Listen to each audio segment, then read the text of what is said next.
3장 21절에서 38절까지의 말씀입니다. 신약성경 누가복음 3장 21절에서 38절까지의 말씀, 주의 말씀을 들으십시오. 백성이 다 세례를 받을세 예수도 세례를 받으시고 기도하실 때 하늘이 열리며 성령이 비둘기 같은 형체로 그의 위에 강림하시더니 하늘로부터 소리가 나기를 너는 내 사랑하는 아들이라 내가 너를 기뻐하노라 하시니라. 예수께서 가르치심을 시작하실 때 30세쯤 되시니라. 사람들이 아는 대로는 요셉의 아들이니 요셉의 위는 헬리요 그 위는 맏다시요 그 위는 레위요 그 위는 멜기요 그 위는 얀나요 그 위는 요셉이요 그 위는 맏다디아요 그 위는 아모스요 그 위는 나암이요 그 위는 에슬리요 그 위는 낙기요 그 위는 마아시요 그 위는 맏다디아요 그 위는 서메인이요 그 위는 요색이요 그 위는 요다요 그 위는 요하나니요 그 위는 레사요 그 위는 스룹바비요 그 위는 스알디엘이요 그 위는 네리요 그 위는 멜기요 그 위는 앗디요 그 위는 고삼이요 그 위는 엘마담이요 그 위는 에르요 그 위는 예수요 그 위는 엘리에서요 그 위는 요림이요 그 위는 맏다시요 그 위는 레위요 그 위는 시몬이요 그 위는 유다요 그 위는 요셉이요 그 위는 요남이요 그 위는 엘리야김이요 그 위는 멜라요 그 위는 맨나요 그 위는 맏다다요 그 위는 나단이요 그 위는 다윗이요 그 위는 이세요 그 위는 오벳이요 그 위는 보아스요 그 위는 살몬이요 그 위는 나손이요 그 위는 아미나답이요 그 위는 아니요 그 위는 헤스론이요 그 위는 페레스요 그 위는 유다요 그 위는 야곱이요 그 위는 이삭이요 그 위는 아브라함이요 그 위는 테러요 그 위는 나홀이요 그 위는 수르기요 그 위는 로우요 그 위는 벨레기요 그 위는 헤브요 그 위는 살라요 그 위는 가에나니요 그 위는 아박사시요 그 위는 셈이요 그 위는 노아요 그 위는 레멕이요 그 위는 무드슬레요 그 위는 에녹이요 그 위는 야렛이요 그 위는 마할랄렐이요 그 위는 가에나니요 그 위는 에노스요 그 위는 셋이요 그 위는 아담이요 그 위는 하나님이시니라. 아멘.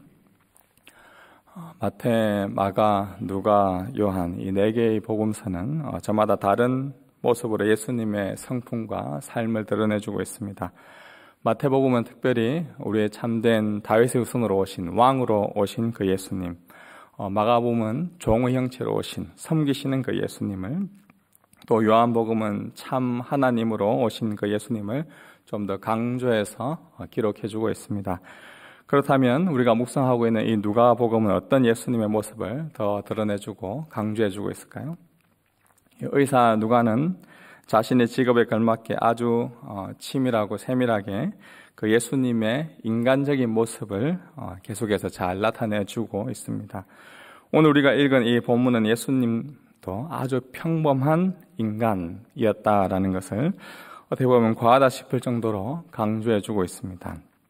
먼저 이 죄사함에 이르기 위해 세례 요한을 찾아가 세례받았던 그 당시의 여느 사람들처럼 예수님 또한 세례를 받으셨습니다. 예수님이 세례받는 내용은 이 사복음서에 모두 기록되어 있는데 오늘 누가복음 3장 21절에 백성들이 다 세례를 받을세 예수도 세례를 받으시고 라고 이렇게 순차적으로 기록되어 있습니다. 마치 사람들이 물건을 구매하기 위하여 카운터에 줄을 서서 계산을 기다리고 있는 것처럼 예수님도 여느 사람들처럼 줄을 서서 기다리다가 차례가 되어 세례를 받은 사람이었다라는 것을 보여줍니다. 더 나아가 그는 기도도 하셨습니다. 그가 세례를 받으시고 기도를 하신 것, 어쩌면 이 신이신 분께 어울리지 않는 그러한 행동입니다. 세례를 받는 게 아니라 오히려 세례를 베풀어야 하셨고 기도를 하시는 게 아니라 기도를 받으셔야 하시는 분이 예수님이시기 때문입니다. 그러나 그는 성육신 하셔서 인간과 동일한 그러한 삶을 사셨습니다. 23절 이하는 인간 예수님의 족보입니다. 엄밀히 따지면 예수님은 생물학적으로는 사실 요셉의 아들이 아니라 성령으로 잉태하신 분입니다. 그러나 누가의 기록대로 사람들이 아는 대로는 요셉의 아들이었습니다. 우리가 족보를 보시면 익숙한 성경의 인물들도 있지만 대부분 족보를 읽을 때만 알 수 있는 그러한 이름들도 많습니다. 이는 바로 예수님이 지극히 평범한 인간의 모습이었음을 강조하고 있습니다. 오늘 우리가 이 아침에 먼저 기억해야 할 것은 우리가 너무나 당연한 사실로 받아들이고 있는 예수님이 바로 인간이셨다라는 그 사실입니다. 인간을 만드신 분께서 인간의 모습을 입고 오셨다는 이 이야기는 너무나 익숙히 우리가 들어왔기 때문에 사실 별다른 생각이 들지 않을 수가 있습니다. 그러나 예수님이 인간으로 오셨다는 이 소식을 우리가 더 깊이 묵상하면 할수록 이것보다 더 큰 은혜는 없을 것입니다. 대부분 사람들은 우리가 더 나은 존재, 더 뛰어나고 능력 있고 더 가치 있는 그러한 존재가 되고 싶어 합니다. 그래서 좀 더 좋은 학교에, 좀 더 좋은 직장에, 좀 더 연봉을 많이 주는 곳에, 더 인기 있는 곳에 가려고 합니다. 더 나은 지역, 더 나은 또한 나라를 찾아서 이민을 가기도 합니다.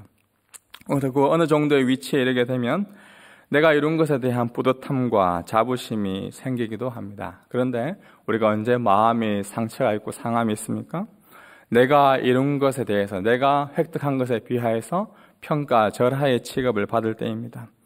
내가 배워왔던 그런 학업에 대해서, 학벌에 대해서 무시를 당하거나 내가 다니고 있던 그러한 직장, 살고 있는 집이 생각보다 더 낫지 못한 그러한 평가 이하의 취급을 받는다면 우리는 우리 마음 한켠으로 마음이 상하게 됩니다. 왜냐하면 우리 모두는 심은 대로 거두고 싶어하는 그러한 율법적인 성향을 가진 것이 우리 모든 사람들의 모습이기 때문입니다.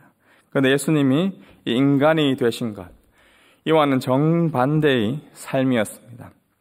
예수님은 더 좋은 스펙과 능력을 가지고 더 좋은 위인이 되시려고 인간이 되신 것이 아닙니다. 오히려 인간이 되셔야만 사람들을 구원할 수 있는 자격이 되기 때문에 기꺼이 인간으로 오신 것입니다. 한 달 남짓된 저희 딸아이를 보면서 인간으로 오신 예수님이 과연 얼마나 답답하셨을까를 생각해 보았습니다. 말씀으로 온 세상을 창조하셨던 분이 언어조차, 아니 옹알이조차 하지 못하시고 그저 마리아의 품에 안겨서 울기만 하는 존재로 계셨던 적이 있었습니다. 부모의 도움 없이는 스스로 잠을 잘 수도 먹을 수도 대소변을 가릴 수도 없는 그러한 존재가 되어서 자라나셨습니다. 그리고 오늘 말씀대로 이 세례 또한 받으셨습니다. 마태복음에 보면 예수님이 세례 요한에게 자신이 세례를 받는 그러한 이유를 설명하시면서 마태복음 3장 15절에 우리가 이와 같이 하여 모든 의를 이루는 것이 합당하다라고 말씀합니다.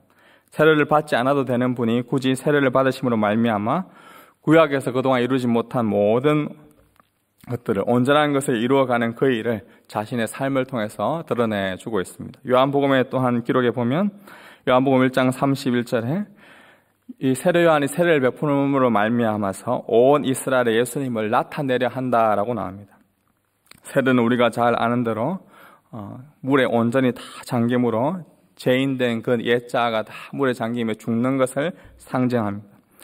예수님이 사역을 시작하시면서 세례를 받으신 것은 앞으로 예수님의 모든 사역은 죄에 대하여 죽는 사역, 죄를 사하는 사역을 하실 것을 말해주고 있습니다.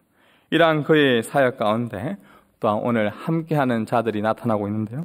22절 말씀을 보시면 성령이 비둘기 같은 형체로 그의 위에 강림하시더니 하늘로부터 소리가 나기를 너는 내 사랑하는 아들이라 내가 너를 기뻐하노라 하시니라.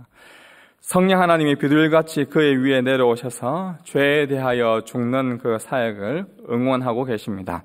그리고 하늘로부터 성부 하나님이 너는 내 사랑하는 아들이라 내가 너를 기뻐하노라 라고 말씀합니다. 그렇습니다. 예수님은 참 인간인 동시에 하늘로부터 너는 내 사랑하는 아들이다 라고 분명하게 신이신 정체성을 부여받습니다. 예수님은 온전히 하나님의 기쁨이 되시는 분이십니다. 인간으로 오셨지만 또한 참 신이신 예수님만이 우리 죄를 사하여 주시는, 우리의 모든 것들을 중보하여 주시는, 죄에 대하여 완전히 죽으신 유일한 분이 바로 예수님이십니다.